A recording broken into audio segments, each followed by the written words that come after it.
So this is sort of, Reg, our opportunity to do a little celebrating sort of in advance of the gala. So we're giving people a sneak peek of what's going to happen at the gala tomorrow. That's right. I think we have both Maggie and Bella here to help us do this. Welcome, Maggie. Welcome, Hi, Bella. how are you? Great. Nice to be Great. with you. Happy Volunteer Appreciation Month. Oh, with the whole month?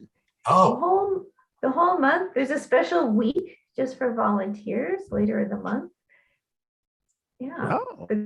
That's what we're talking about, right? Celebrating our volunteers. So I was just going to explain that this is technically one of the most challenging parts of the show that we've done so far. We may have thought it was looking at Reggie's LinkedIn page. This is really the challenging part, okay?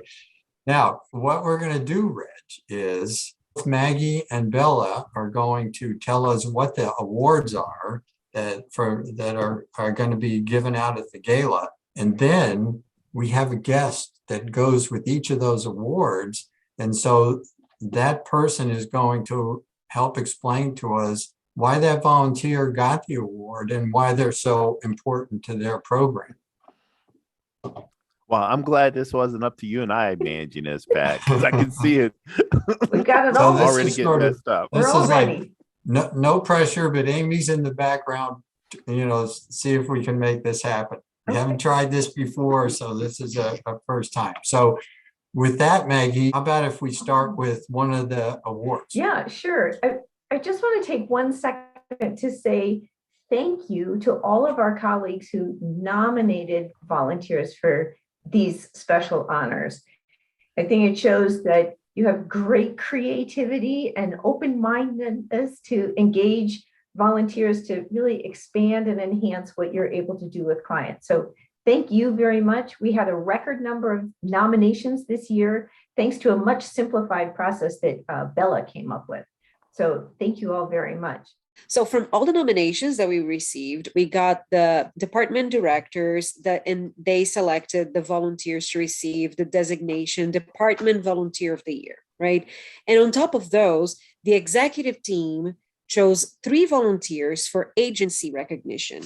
So now we're going to hear a little more about these 7 volunteers that were selected to receive this special recognition tomorrow at the gala. And who better to talk about them than the people who nominated them? So I hope you will be inspired by these quick sneak peeks of these volunteers that are being recognized tomorrow. And yes, go ahead, Maggie. Who should we start with? We're going to start with Sister Romana. Sister Romana runs the Catholic Charities Healthcare Network, and she stewards relationships with over 200 specialty healthcare providers. And from among all of them, she nominated 1 volunteer who will receive the Father John O'Connor Caritas Award for Empowerment. Sister Romana, tell us why you nominated this volunteer from among all of your doctors. Thank you, Maggie. Why did I choose Dr. Thomas Winkler as the nominee? Dr. Thomas Winkler is our otolaryngologist, and otolaryngology is a medical specialty which focused on the ears, nose, and throat, as well as head and neck surgery. We always call them the ear, nose, and throat doctor, or for short, the ENTs. And for over 10 years, Dr. Winkler has consulted and performed the surgery on the delicate and complex tissues of the neck and head for our patients. He has done a total and partial thyroidectomy, tonsillectomy, nasal valve reconstruction, rhinoplasty, stentoplasty, and to name a few. Last year, Dr. Winkler had a total of, he served 74 referrals, which included 68 consults, 1 procedure, and 5 major and complex surgeries, which is estimated at over 300,000 in pro bono contribution. And over the years now, the world of medical practices, especially private practices, including that of specialties, have been consolidated to form group practices due to cost of running a private practice business. But Dr. Winkler has been the best. He's a unicorn. In that he remains the last man standing. He's the only private ENT doctor that has been serving our patients and continue to serve our patients till this day. And all those he does to make people's lives better, which has helped us as a program to impact people in our communities.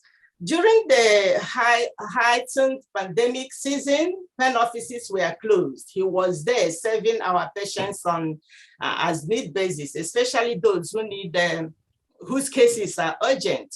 Even when the businesses opened up, we had doctors who left the program as a volunteer, but he has stuck with us. So he's magical, and he has been there to help lift up people and make their lives better. And this he does from his heart, absorbing the costs in his practice. And he's a passionate advocate of the healthcare network. So he continues to advocate for us at Sibley Hospital. And he has worked so hard through the John Carroll Society to help us recruit other colleagues across the network to join the program, and helping us to help people gain their lives back or regain improved health is what we're here for. And his willingness to say yes, as we always say, to improve the lives of an individual who may not otherwise access the specialty cares that are required, is what's humiliating. And we are grateful for his self-giving spirit. During the last Rose Mass, where we honored our healthcare specialties who have worked over the years through the healthcare network, I approached him and I said to him, "Thank you, Dr. Winkler, for all the help you have been giving us."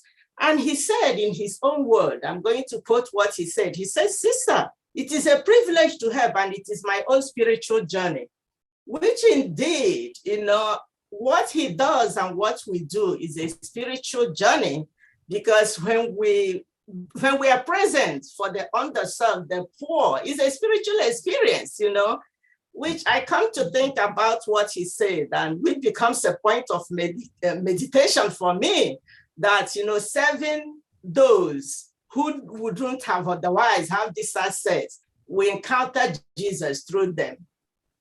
So we appreciate Dr. Winkler for what he does. We appreciate him for being an advocate of the Catholic Charities mission and what we do. We are grateful for him for saying yes with us to serve our vulnerable brothers and sisters in the community. And through that, he has helped all of us to impact those we serve and their families. Thank you. Thank you, sister. I'm grateful for him. And nominating him is the least thing I can do to appreciate him and, acknowledge what he does. Now, I wish I would have gone to med school. Thank you, sister. That was great.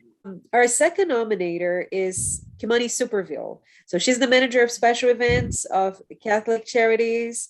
And right at this minute, she's at the gala location, buttoning down all the final details.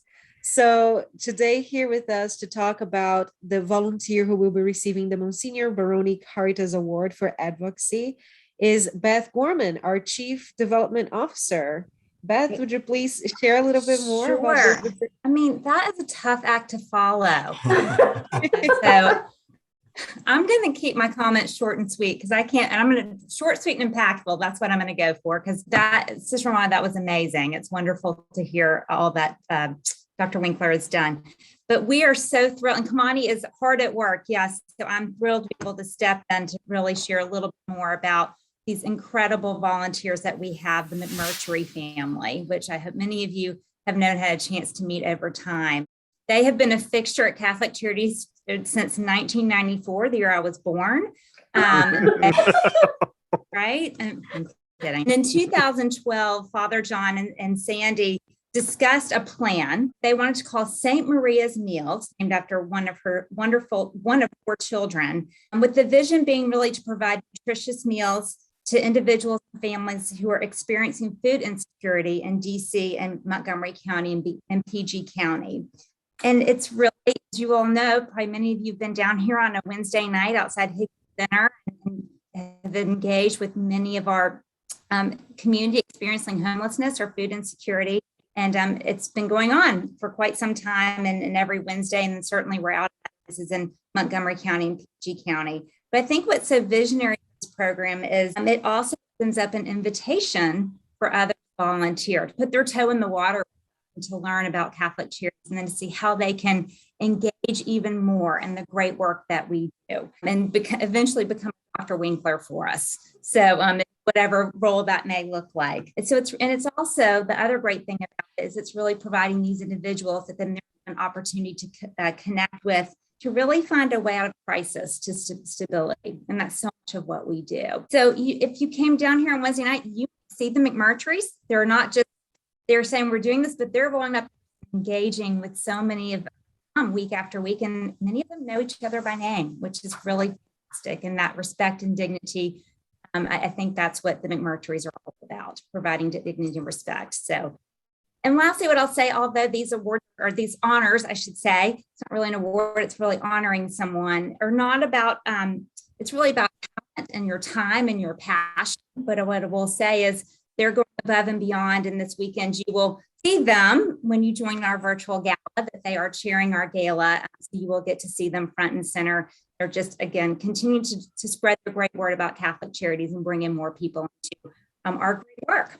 And I know they're excited to see you as well. So on behalf of the McMurtries, please join us on Saturday too. Thank you, Beth. Thanks, Beth.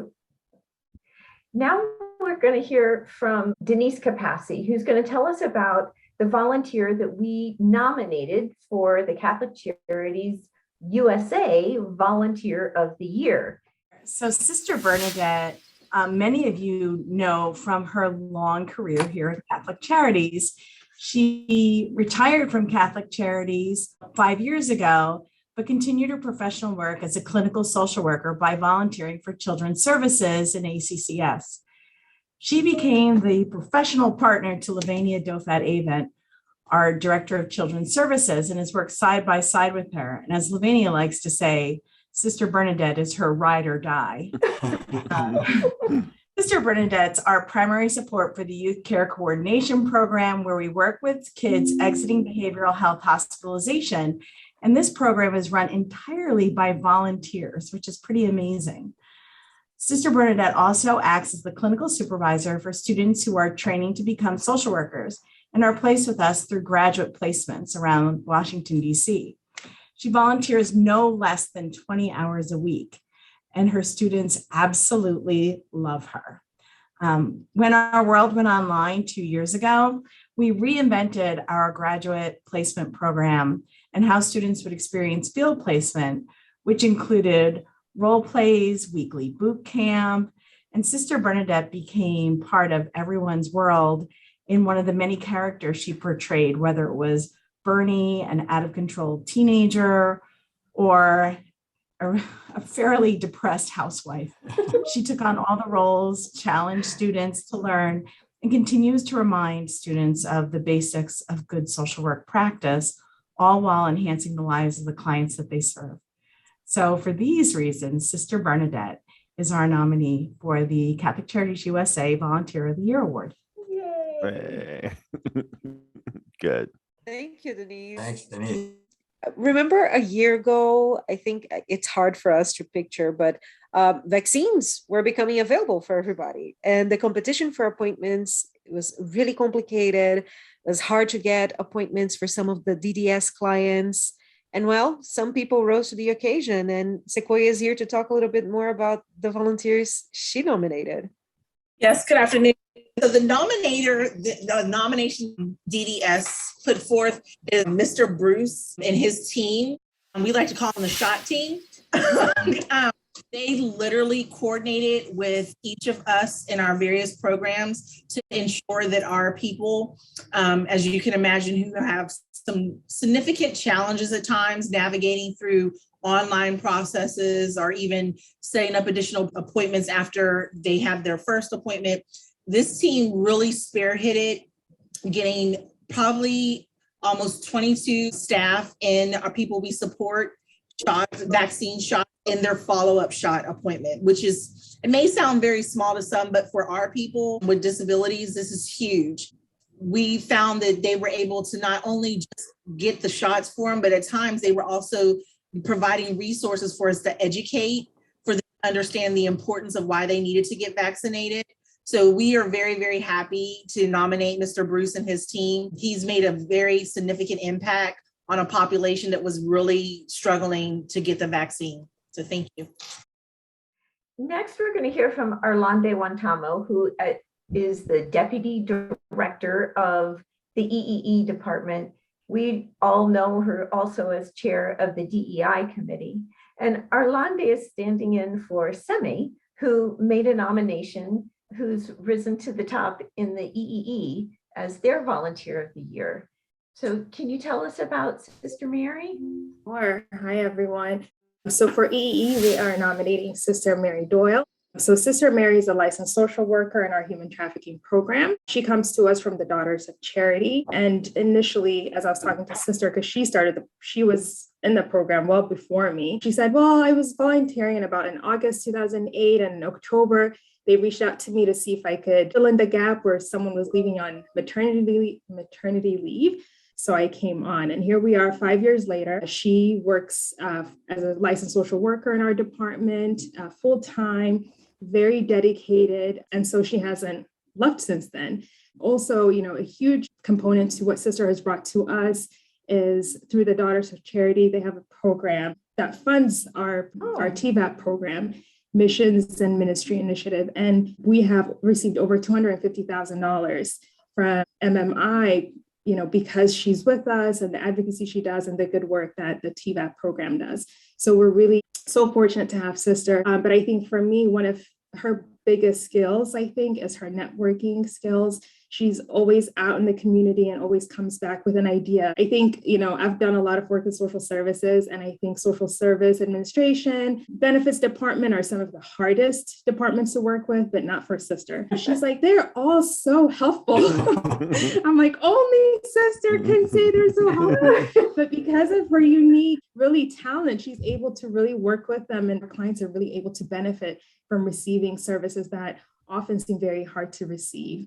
She also is a huge component in really providing wraparound services to our clients, not only through external services, but really through internal services within Catholic Charities. Our clients benefit from working with legal, dental clinic, the financial stability clinic, our refugee program. So really a host of services. If there's something here that she thinks they'll benefit from, she makes sure they're connected. And I think she's really excited about one of our strategic goals, which is breaking down silos, because she always talks about how much programming there is that a lot of our clients can benefit from. And I asked her, so, what is your proudest moment? And she said, my proudest moment is when our clients receive their T visas, which is kind of their first step to first maybe freedom, but really a new chapter in their life, and just seeing their resiliency through the hard journey that they make. And then she just says, you couldn't do this job if you didn't love it. She says, I'm just so blessed and I love my job. So for those and many other reasons, we have nominated Sister Mary Doyle. Nice. Great. For the FBCO Department Volunteer of the Year, they were nominated by Carla Wiley. She's the coordinator of the Welcome Home Reentry Mentoring Program, which is another program that benefits a lot from our volunteers, bringing the love. So Carla, can you tell us a little bit more about your volunteer? Absolutely. First of all, congrats again to Sister. Before I joined the Welcome Home family, I do have to say that Sister was my right arm and my ear and everything else, my shoulder. So congratulations. We nominated Marla Smith, and Marla Smith has been with the Welcome Home Reentry Program as a mentor since 2019. Her level of sensitivity for the returning population began when she saw the difficulty in the social support that one of her family members had. So from that point on, mentors play a huge part of our clients re-entering the community. Case managers, they have a task, but sometimes it's the social support that they really need. Marla's full-time position, she's a project manager with worldwide clinical trials, and she is currently finishing her master's in Christian counseling. Commitment and perseverance are what Marla pours into her mentees. She's had 2 very successful mentees return to the community, and her most recent mentee is now an employee with DOYLE and says that Marla is the sole reason that I am where I am. Marla, like all the other recipients, is committed, and she counsels with her heart and God first. And her very first mentee was me when I came into the program. Wow. Great. Carla, thank you. Our final nominator is Celia Rivas from the Immigration Legal Services Program. Celia truly engages volunteers to expand her work. And one of those volunteers was Isolda.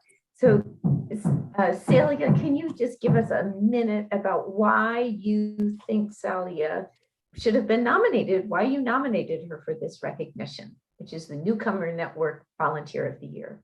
First of all, allow me to thank Isolda for all the years of volunteer work at Catholic Charities. I nominated her because of the number of years of faithful commitment to the mission of Catholic Charities. Isolda started volunteering with us in April of 2004. So it's 18 years of, it's a long dedication to help us out with all the administrative work needed at the office. She's a very organized person who fulfills all the administrative duties needed to keep up a well-structured office, which in turn allows me to concentrate on all cases while she carries out the trustworthy administrative challenges. Yeah. She not only does the administrative work at the office, but she is the constant reminder, right, of all corporal works of mercy through our work. Very God-centered person who lives her faith with service to our clients. Well, to summarize Isolda's volunteer work, allow me to use like some words of a priest at a homily on Thursday that said, which made me think about Isolda. It lives and makes us live our work, strengthening our faith through knowledge, love, and service. Knowledge of the Lord through knowing our clients. Love of the Lord by learning to love our clients in the midst of their needs. And service by working to our clients. Finally, she always reminds me that all the successes are not our successes, but the Lord's successes, which is, yeah. So she always wants to keep us very humble, right? And that everything happens because it's the will of the Lord. Okay, so that resembles what Isolda is and why is that I nominated her. Thank you. Thank you. Thank you, Sayla. That's wonderful. It's beautiful. Thank you all for these beautiful testimonies. We appreciate the time that you took to nominate your volunteers and to recognize them here today. And for everybody else, call us. We'd love to work with you and have you on here next year. I keep saying that in every Reggie show. We really love hearing from you guys. Thank you. Thanks. Thank you. Bella. Thanks, Meg.